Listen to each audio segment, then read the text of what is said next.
모건 스탠리 캐피털 인터내셔널 신흥국 지수의 정기 변경이 종료됐습니다. 최근 우리 증시에서 외국인들의 자금이 일부 빠져나가고 있지만 수급 흐름을 볼 때 아직 외국인의 투자 심리는 긍정적이란 분석입니다. 다음 달부터 납부할 종합부동산세가 이번 주부터 본격 통보되면서 고지서를 받아든 집주인들의 시름이 깊어지고 있습니다. 내년 서울 집주인들의 재산세와 종부세를 합친 보유세 부담은 최대 3배까지 늘어날 전망입니다. 새로운 전기요금 체계 개편안이 내일 열리는 한국전력 이사회 안건에서 제외된 것으로 확인됐습니다.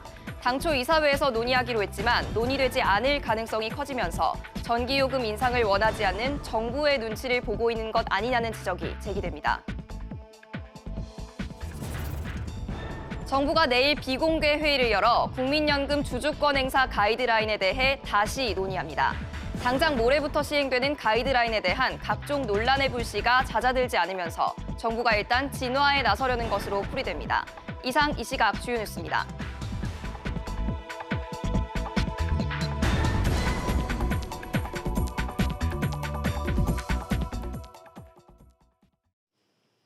해외 투자자들이 참고하는 대표적인 국제지수 MSCI에서 중국 비중은 늘리고 한국 비중은 줄이는 지수 재조정이 어제부로 마무리됐지만 오늘 코스피는 오전 내내 외국인들이 매도 행렬을 이어갔습니다.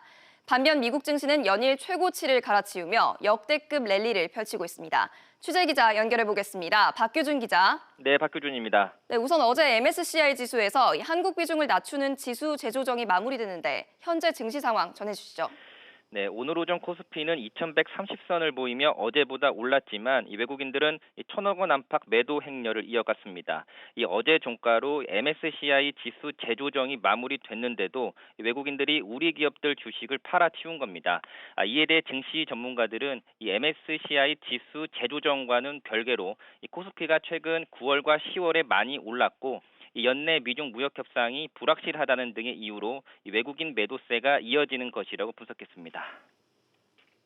네, 그럼 이 MSCI 지수 재조정 문제가 앞으로 우리 주식 시장에 미치는 영향은 크지 않다고 봐야 되는 건가요? 네, 그렇습니다. 전문가들은 이미 이 어제 종가로 재조정이 마무리됐기 때문에 이 문제로는 증시가 크게 변동되지는 않을 것으로 내다봤습니다. 실제 올해 5월과 8월 이 MSCI 지수 재조정이 이루어졌을 때도 그 직전까지는 이 코스피에서 외국인 매도세가 강하다가 완료된 후에는 매도세가 꺾이거나 매수세로 전환됐습니다. 다만 변수는 있습니다. 이 다음 달 상장되는 이 사우디아라비아의 국영석유 회사 아람코의 주식이 이 MSCI에 편입 돼서 또다시 지수가 재조정되면 그때는 한국 증시에서 또 외국인 자금이 빠져나갈 가능성이 있습니다. 네, 이런 가운데 미국 증시는 연일 최고치를 갈아치우고 있죠. 네, 그렇습니다. 어제에 이어서 오늘도 미 증시는 3대 지수 모두 최고치를 경신했습니다. 간밤 미 증시는 다우 지수와 S&P 500, 나스닥 지수 모두 0.2% 안팎 큰 폭으로 뛰었습니다. 미중 무역 협상단 대표들이 이달 들어서만 세 차례 전화회담을 이어가는 등 1단계 협상에 대한 타결 기대감이 높아지고 있기 때문으로 분석됩니다. SBS CNBC 박규준입니다. 경제 상황 등에 대해 소비자들의 인식이 다소 나아진 것으로 나타났습니다. 집값이 앞으로 오를 것이란 전망도 확산되고 있는데요. 취재 기자 연결해 보겠습니다. 신윤철 기자, 네, 소비자들의 체감 경기 인식이 개선됐다고요?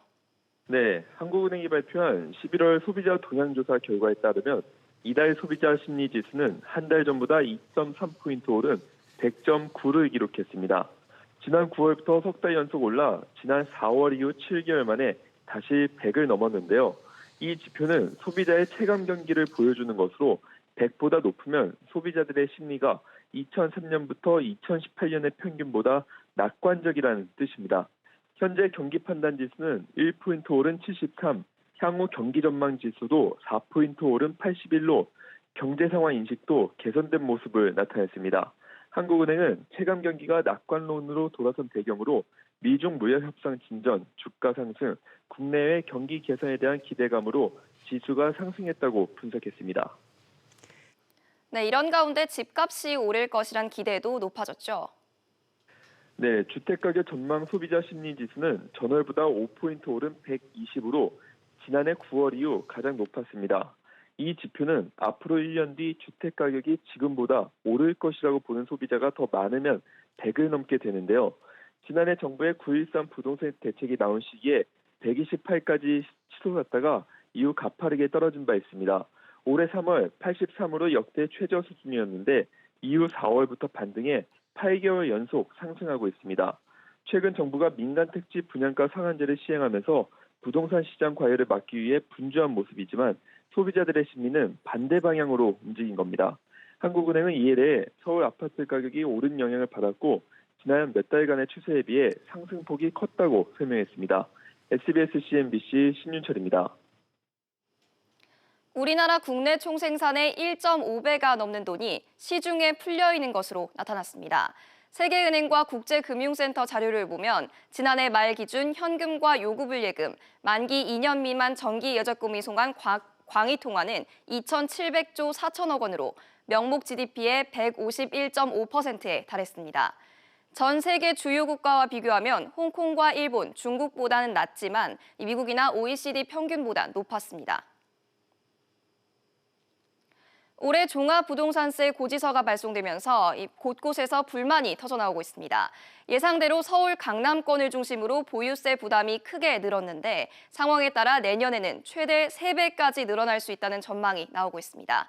자세한 내용 취재기자 연결해 보겠습니다. 강산 기자. 네, 강산입니다. 네, 내년에도 보유세가 크게 늘어날 전망이라고요? 그렇습니다. 내년에도 올해처럼 공시가격 현실화가 이어질 가능성이 크기 때문입니다. 앞서 국토부는 올해 서울 아파트 공시가격을 평균 14%나 인상했는데요. 그동안 시세 반영률이 너무 낮았다는 지적 때문인데 내년에도 공시가격이 두 자릿수 이상으로 크게 오르면 집값 상승률보다 보유세 상승률이 더 높아질 수 있습니다. 여기에 종부세 과세 표준을 결정하는 공정시작 가액 비율이 올해 85%에서 내년에는 90%로 높아집니다. 집값이 오르지 않더라도 공정 비율이 5%포인트 늘어나면 그만큼 보유세 부담도 늘어나게 됩니다. 네, 그럼 구체적으로는 얼마나 늘어나게 되는 겁니까? 네, 종부세를 내는 1주택자의 보유세 상한선은 150%입니다. 즉 보유세가 전년도에 최대 1.5배까지만 오르게 된다는 뜻입니다. 하지만 집을 두 채 이상 보유한 다주택자들은 얘기가 달라집니다. 종부세를 내는 2주택자의 보유세 세부담 상한은 전년도 납부액의 200%, 3주택 이상인 사람은 300%에 달하는데요. 서울 등 인기 지역의 집값이 계속 오르고 정부가 내년에도 시세와 비슷하게 공시가격을 올릴 경우 실제로 3배 정도 늘어난 보유세 고지서를 받게 될 사람이 적지 않을 것으로 예상됩니다. 한편 보유세 인상에 따른 시장 전망은 엇갈리고 있는데요. 보유세 부담을 이기지 못하고 집을 파는 다주택자들이 늘어날 것이란 전망과 보유세 인상액에 비해 집값이 앞으로도 몇억 원씩 오를 것으로 보고 버티는 집주인들이 많을 것이란 분석이 함께 나오고 있습니다. SBS CNBC 강산입니다. 롯데그룹 신격호 명예회장이 건강 악화로 다시 서울 아산병원에 입원했습니다. 지난 7월 열흘 넘게 입원했다 퇴원한 후 4개월 만인데요. 취재기자 연결해 보겠습니다. 장지연 기자. 네, 장지연입니다. 네, 먼저 신 회장이 입원 사유가 뭡니까? 네, 탈수 증세로 건강 확인이 필요하다는 게 롯데 측 설명인데요. 신격호 명예회장은 어제 오후 4시 30분쯤 서울 아산병원으로 긴급 이송됐습니다. 장남인 신동주 전 일본 롯데홀딩스 부회장은 신 명예회장이 탈수 증세로 혈중 나트륨 수치가 올라갔다고 전했습니다. 앞서 신 명예회장은 지난 7월에도 식사와 수분 섭취를 잘 하지 못하면서 입원했는데요. 당시 신 명예회장은 영양 공급을 위해 체내 중심 정맥관을 삽입하는 시술을 받았습니다. 네, 그럼 이 신 회장 상황을 좀 어떻게 봐야 할까요? 네, 롯데그룹 측은 아직까지 탈수 증상 외에 심각한 증세는 없다면서 단순 검사 차원의 입원이고 위급한 상황은 없다고 설명했습니다. 특히 지난 7월 입원했을 당시보다는 상황이 낫다고 강조했습니다. 신 명예회장은 올해 99세로 고령인데다 말기 치매를 앓고 있습니다. 이 때문에 지난달 징역 3년의 실형을 확정받고도 형 집행정지 결정을 받았습니다. 신 명예회장의 퇴원 일정은 아직 정해지지 않았습니다. SBS CNBC 장지연입니다. 한국GM이 창원공장 비정규직 근로자에 대해 대량 해고를 통보했습니다. 여기에 부평공장에서 근무하던 비정규직 근로자 해고 문제도 불거지고 있는데요. 취재기자 역시 연결해 보겠습니다. 윤성훈 기자. 네, 윤성훈입니다. 네, 먼저 이 한국GM의 부평군 공장 비정규직 일부가 권고 사직을 받고 퇴사했다고요. 네, 그렇습니다. 전국 금속노동조합 한국GM 부평 비정규직 지회는 한국GM 부평 공장에서 근무했던 비정규직 60여 명도 일자리를 잃었다고 주장했습니다. 이들은 순환 무급휴직 형태로 근무해왔는데요. 권고사직 등을 받고 퇴사하게 됐다는 겁니다. 이번 달 중순 한국GM이 군산공장을 폐쇄한 뒤 무급휴직 중이던 정규직 300여 명이 부평 이 공장에 복귀했는데요. 정규직 인원이 복귀하면서 비정규직 근로자들이 일자리를 잃게 됐다는 주장이 제기되고 있습니다. 네, 앞서 이 한국GM은 창원 공장에서 근무하던 대량의 비정규직에게 해고를 통보했죠. 네, 그렇습니다. 한국GM 사측은 창원 공장의 비정규직 560명에게 해고를 통보했습니다. 생산 물량 감소에 따른 불가피한 조치라고 설명했는데요. 실제로 한국GM의 올해 1월부터 지난달까지의 내수 판매는 지난해 같은 기간보다 19% 이상 감소했습니다. 사측은 이 같은 실적 부진으로 인해 창원 공장 가동률이 50% 이하라고 설명했는데요. 이 때문에 주야간 기존 2교대 근무를 1교대로 전환하겠다고 밝혔습니다.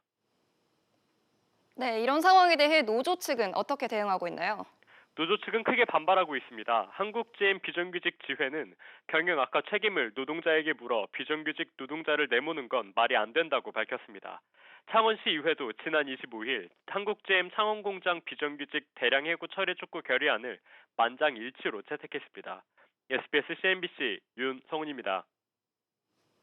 정부가 다음 달 9일부터 공공기관 채용 실태 3차 전수조사에 착수합니다. 이번 조사는 지난해 11월부터 올해 2월까지 실시한 2차 조사에 이은 세 번째 전수조사로 내년 4월 초까지 진행되며 결과는 4월 말 발표될 예정입니다. 이 권익위 관계자는 이번 조사에서는 채용 실태뿐 아니라 1차, 2차 전수조사 이후 나온 제도 개선안들이 각급 기관이 얼마나 이행하고 있는지에 대한 점검도 함께 이뤄질 것이라고 말했습니다. 다음은 LG화학과 SK이노베이션의 배터리 소송 소식입니다. LG화학이 미 국제무역위원회 ITC에 SK이노베이션의 조기 패소를 내려달라 요청했는데요. 이 ITC 산하 조사국이 LG화학이 주장한 SK이노베이션의 증거인멸 정황 의견을 받아들였습니다.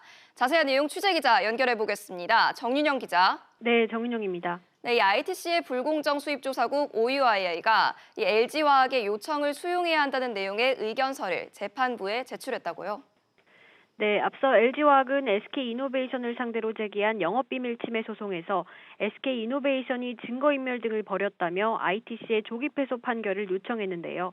OUII는 LG화학이 제시한 증거인멸 정황을 인정했습니다. OUII는 SK가 증거를 훼손했다고 보는 게 타당하다, ITC의 포렌식 명령을 준수하지 않았다며 이런 행위들 중 일부는 고의성이 있어 보인다고 밝혔습니다. 다만 SK 측이 쟁점에 대해 설명할 기회가 있어야 하므로 청문회가 필요하다고 제안했습니다. 최근 SK이노베이션은 LG화학의 주장이 부당하다는 내용의 답변서를 ITC에 제출한 것으로 알려졌습니다. 네, 현재 SK이노베이션은 어떤 입장입니까? 네, SK이노베이션 측은 OUII 판단은 SK이노베이션의 답변서를 보기 전에 내린 결론 같다며 이를 봤다면 판단이 달라질 수 있었을 것이라고 주장했습니다. 네, 그러면 향후 재판 일정은 어떻게 되나요? 네, ITC는 LG화학과 SK이노베이션의 입장, OUII 의견서 등을 종합적으로 참고해 결정을 내리게 되는데요. ITC가 조기 패소 판결 요청을 수용하면 예비 판결 단계까지 가지 않고 SK이노베이션이 패소 판결을 받게 됩니다. 이후 최종 결정을 통해 LG화학이 문제 삼은 SK이노베이션의 제품에 대한 미국 내 수입 금지 효력이 발생합니다. SBS CNBC 정윤영입니다. 당초 내일 열리는 이사회에서 한국전력의 전기요금 개편안이 논의될 것으로 알려졌는데요.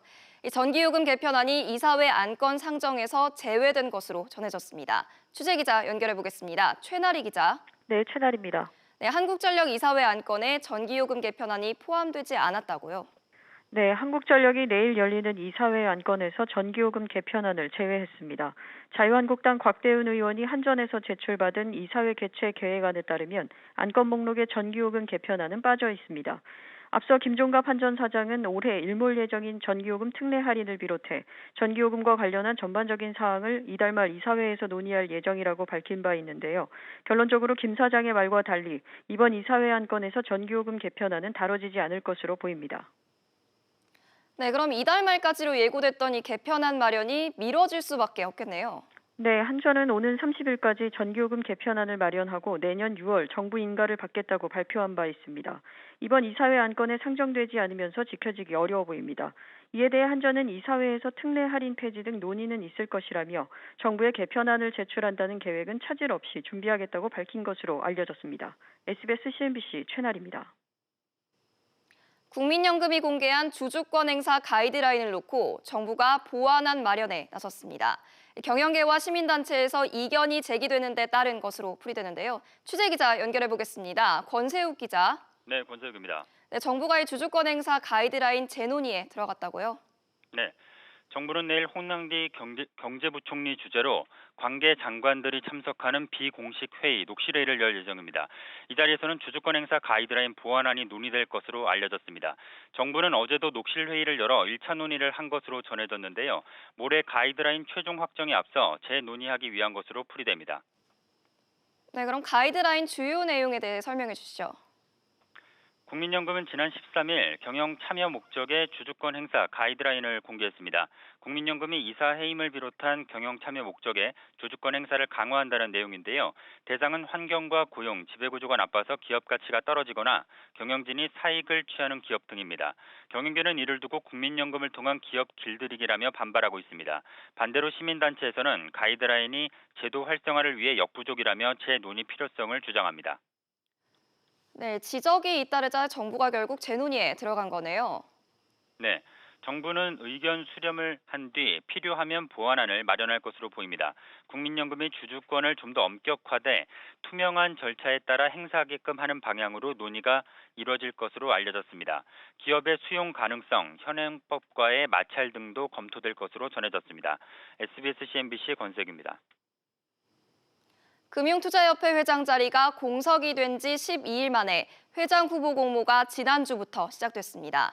증권자산운용 등 여러 업계 인사들의 출마 선언이 이어지면서 선거 전 레이스가 본격 시작됐다는 분석이 나오고 있습니다. 취재기자 연결해 보겠습니다. 류정훈 기자. 네, 류정훈입니다. 네, 류 기자, 현재까지 어떤 후보들이 선거 참여 의사를 밝혔나요? 가장 최근에 선거 출마 의사를 밝힌 건 나재철 대신증권 사장입니다. 업계에 따르면 나 대표는 최근 금투협회장 출마와 관련해 그동안 유력 후보자로 거론되던 유상호 한국투자증권 부회장이 불출마를 선언하면서 출마를 결정한 것으로 알려졌습니다. 앞서 지난 21일에는 정기승 KTB 자산운용 부회장이 금투협회장 출마 의사를 밝혔습니다. 네, 현재 이 두 인물에 대한 업계 평가는 어떻습니까? 먼저 정 부회장은 한국은행을 시작으로 금감원에서 증권감독국장, 비은행 감독국장, 은행감독국장을 지내고 신한금융투자, IM투자증권, 현대증권 등에서 상근감사를 역임해 관과 주요 금융기관을 거쳤습니다. 나 대표는 1985년 공채로 입사해 증권업계에서 지점장과 지역본부장, 리테일 사업본부장, 기획본부장, 기업금융사업단장 등을 역임하고 자산관리와 투자은행, 인사 등 증권사 업무를 고루 경험했습니다. 두 인물 모두 자본시장업계의 산증인, 증권 전문가라는 평가를 받으며 업계에서는 출마를 반기는 모양새입니다. 네, 아직 후보 등록 마감일까지는 시간이 좀 있는데 하마평이 무성하다고요? 네, 그렇습니다. 현재 거론되는 건 전병조 전 KB증권 대표와 김영규 IBK 투자증권 대표, 최강길 금투협 자율규제위원장과 황선호 전 오릭투자증권 대표 등입니다. 이 중 전 대표가 가장 강력한 후보군으로 거론되고 있는데요. 행시 29회 출신인 전 대표는 재무부와 재정경제원, 투자증권 업계를 거쳐 2017년 현대증권과의 통합을 진두지휘하며 지난해까지 회사를 이끌었습니다. 금투협 회장 후보 추천위원회는 다음 달 4일까지 제5회 금투협 회장 후보자 공모를 실시하고 공모가 끝나면 서류와 면접 심사 등을 거쳐 최종 후보자를 선정할 예정입니다. SBS CNBC 류정훈입니다.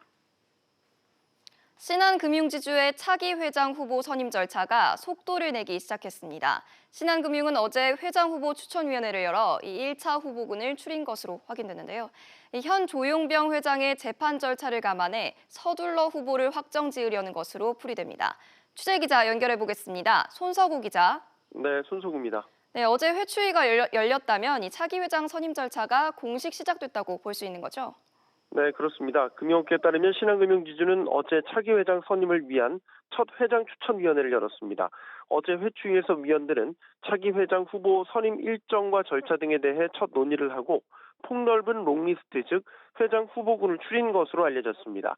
회장 후보군에는 현 조용병 회장을 비롯해서 신한은행, 신한카드, 신한금융투자 등 6개 주요 계열사 전현직 CEO들이 당연직 후보로 포함됩니다. 롱리스트 후보를 추린 만큼 회추 일정은 더 빨라질 것으로 보이는데요. 회추위는 최종 경합을 벌일 후보들을 압축하고 이르면 다음 달 중순까지 최종 회장 후보를 결정할 계획인 것으로 알려졌습니다. 네, 그렇군요. 이렇게 차기 회장 인선을 앞당기는 배경은 뭡니까? 네, 금융당국과 신한금융 안팎의 기류를 종합해보면 차기 회장으로 현 조용병 회장의 연임이 유력한 것으로 알려져 있습니다. 이에 따라서 회추위 역시 이 조 회장을 단독 후보로 추대할 가능성이 높은 것으로 알려져 있습니다.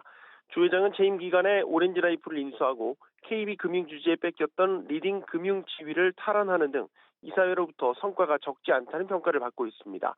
다만 채용비리 재판과 관련해 1심 선고를 앞두고 있는 것이 변수인데 이사회 내에서는 무죄 추정의 원칙에 따라 연임에는 큰 문제가 없다는 데 무게가 실려 있는 것으로 전해지고 있습니다. 조 회장의 1심 공판은 12월 18일로 확정됐는데 이에 따라 회추위는 공판 전인 13일에 최종 회추위를 열어 조 회장을 단독 후보로 추대할 계획으로 알려졌습니다. SBS CNBC 손석우입니다. 우리나라의 공적연금은 매년 전년도 물가 상승률을 반영해서 연금액을 높이고 있습니다. 그런데 그동안 장애인연금과 소득 하위 70% 노인이 받는 기초연금은 이 물가와 연동된 인상분 지급 시점이 다른 연금보다 늦어져 이를 앞당겨야 한다는 지적이 많았습니다. 이르면 내년부터 이 기초연금과 장애인연금 인상 적용 시기가 바뀔 전망입니다. 취재기자 연결해 보겠습니다. 이광호 기자. 네, 이광호입니다. 네, 구체적으로 어떻게 바뀌는 겁니까? 네, 기초연금과 장애인연금의 인상 적용 시기를 현행 4월에서 1월로 앞당기는 내용의 관련법 개정안이 최근 국회 보건복지위원회 법안심사 소위를 통과했습니다. 군인연금 등 다른 연금은 이미 1월 기준으로 인상을 적용했고 국민연금도 올해 1월부터 적용 시기를 앞당긴 바 있습니다. 이번 개정안은 법제사법위원회와 국회 본회의 등을 거쳐 이르면 내년 1월 시행될 것으로 보입니다. 국회 복지위는 이외에도 30만 원의 기초연금을 받는 노인들의 범위를 올해 소득 하위 20%에서 차차 높여서 70%까지 확대하는 법안도 통과시켰습니다. 네, 지금처럼 4월 적용으로 두면 문제가 되는 이유는 뭡니까? 네, 물가 상승률은 연말 통계를 쓰면서 그 적용 시점만 3개월 미룬 것이기 때문입니다. 정부는 연말에 발표되는 그해 물가 상승률을 반영해 이듬해 연금액에 반영합니다. 예를 들어 지난해 25만 원이었던 기초연금은 지난해의 물가 상승률을 반영해서 올해엔 25만 3,750원을 받고 있습니다.